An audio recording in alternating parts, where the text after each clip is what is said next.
We're here today to draw your attention to the promises that the government made in 2006 when it decided to pass Bill 107 to privatize the enforcement of human rights, and to demonstrate through the government's own data by those responsible for implementing this law that those promises have sadly not been kept. In 2006, the government, over again the commendable opposition of both opposition parties, opted to repeal the right that we won to have our equality rights or human rights claims publicly investigated and where warranted, publicly prosecuted by the Human Rights Commission.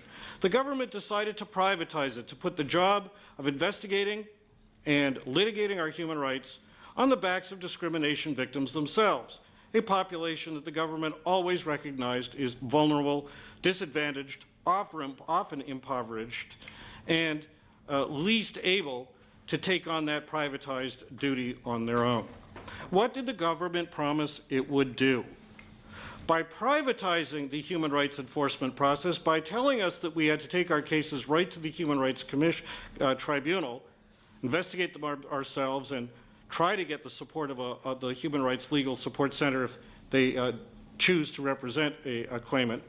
The government said that they would clear the backlog that we all agreed was too long and too big at the Human Rights Commission. The government said that this legislation would create new access to the Human Rights Tribunal, that any discrimination claimant would have the right to a hearing. Indeed, we were told about a hearing within a year of filing a complaint.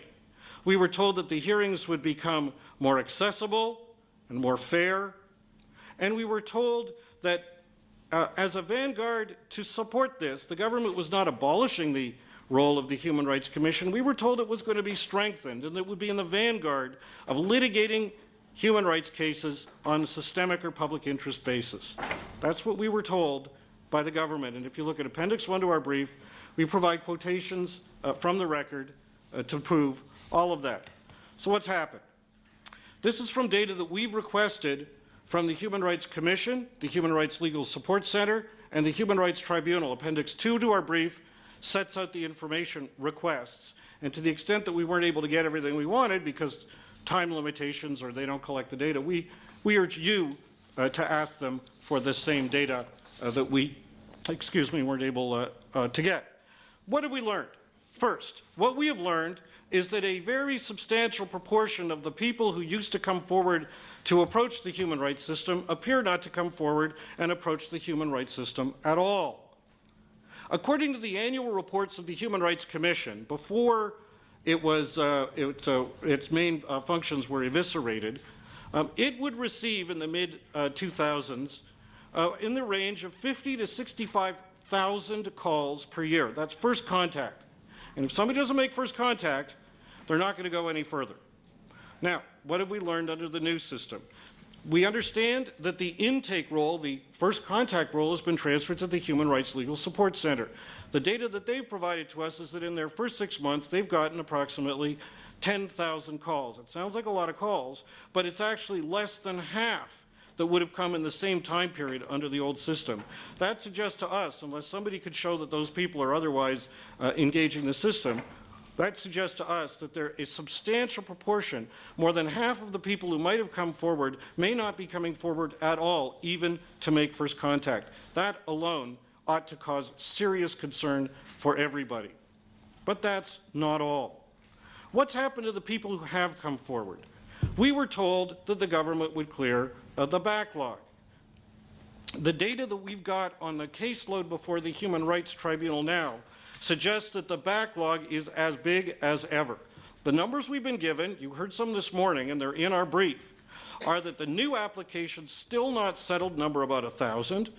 The number of cases that jumped from the old system between June and December, still not settled. Some of them have. I'm talking about the unsettled one. Another 800. So there's 1,800. We were also told that there's another 700 and some that the Human Rights Commission has before the tribunal under the old system, but a number of them are class actions, so we boil that down to 400 to be cautious in our numbers. 2,200 cases. You file a complaint tomorrow, you join a lineup behind 2,200 other cases. That backlog is not lower than it was if you take into account the following. There are, from what the Human Rights Commission has told us, another 2,000 cases that were at the Commission at December of last year, not resolved, and the Commission has had all of its residual powers to deal with them taken away. So they've got the right to jump into the new system. Those are cases which, if they do jump in, mean that you would be in line before, if you come forward with a new case, behind 4,200 cases. Now, if you look at the statistics of the Human Rights Commission's backlog that was the subject of massive government critique, and properly so, when Bill 107 was brought forward and the number of cases that were at the tribunal, and you combine them together, you won't see that there's progress. If anything, we've got a matter of concern. Now, can they clear the backlog? You'll say this is early. Well, they've got 22 full-time adjudicators at the tribunal and 22 part-timers, and I wasn't able to get figures on how many full-time equivalents they are. But if those 22 full-timers work every day, every night, don't go to the bathroom, don't eat, and don't sleep, I don't believe that they could deliver a hearing to every complainant within the year that we were told to expect under this new system. So the government might say, oh, but it's a transition period. Not a fair answer. It's not a fair answer because we warned the government and wanted to warn the legislature, but of course we were muzzled by a closure motion, that their transition provision was going to do exactly what's happening. Moreover, the government gave itself 18 months after it passed Bill 107 to try to fix this problem, and proudly announced last last April, that they were giving unprecedented money to fix it. So if they gave themselves the time they decided to give, gave themselves the money they thought was unprecedented, still couldn't fix it, they can't turn around and say, but it's a transition period. A new claimant is going to get into a longer backlog than ever. This is a serious, serious problem. If that alone was the problem, that would be bad enough. It gets worse. The government promised us hearings that would be more accessible. You heard Mr. Gottheil, the chair of the tribunal this morning, talk about the new rules they've adopted. We reviewed those new rules, offered detailed proposals about them, expressed serious concern, and, I regret, were mostly disregarded or our views were rejected when the tribunal set up its new rules. Given the rules that the tribunal has adopted, a discrimination claimant would be foolhardy to try taking on the Human Rights Tribunal process without a lawyer. The rules number 28 pages, I believe. They have fully 24 forms that you may be, any number of which you may have to fill out. There are detailed procedures. They are complex, and they serve as a trap for the unrepresented. I'm not saying they were meant as a trap, but anyone who goes before that tribunal unrepresented goes forward at their own peril. They need to have legal representation, we believe. We warned the tribunal, and all the plain language in the world in their rules or their forms don't remove that need. Given that, what is the situation? What is the reality before the tribunal? Well, the government promised us that there would be free, independent legal representation for all discrimination claimants. The quotations documenting that are in Appendix 1, a 2-hour brief. Have they delivered it? Again, don't ask us, ask the tribunal. The data they gave us was that only 40% of new claimants, 40% came to them with legal counsel. The figure I believe they gave this morning may have been as low as 20%, but let's assume it's 40. Let's give them the benefit of the doubt. That means 60% of new claimants are unrepresented.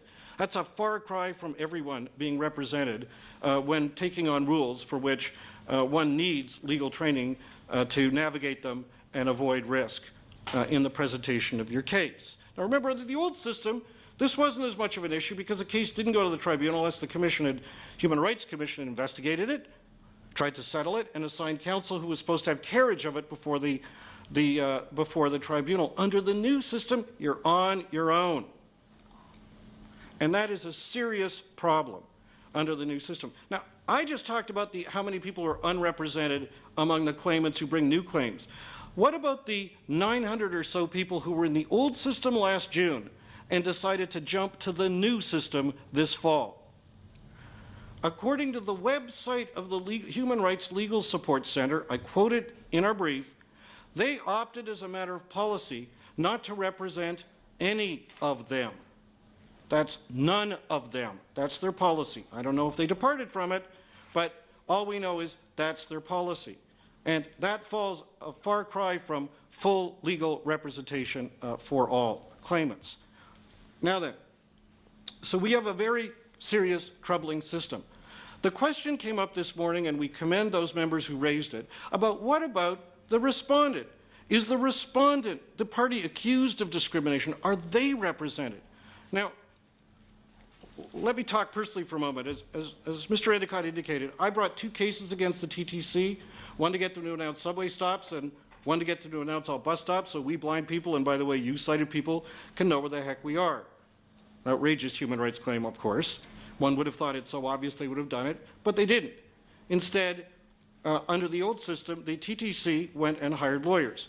Between the 2 cases that I fought against them, and Freedom of Information requests that I brought documented that the Toronto Transit spent a grand total, between the 2 cases, of $450,000 taxpayer dollars on lawyers to oppose calling out all bus and subway stops reliably for the benefit of blind passengers.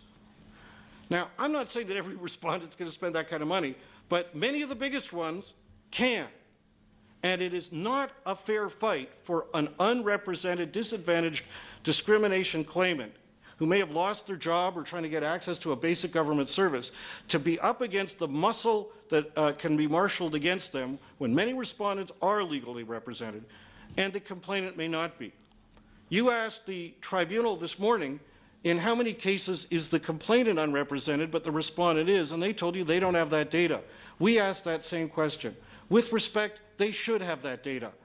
The issue of proper legal representation was a central concern during the much focused upon and covered public debates over Bill 107.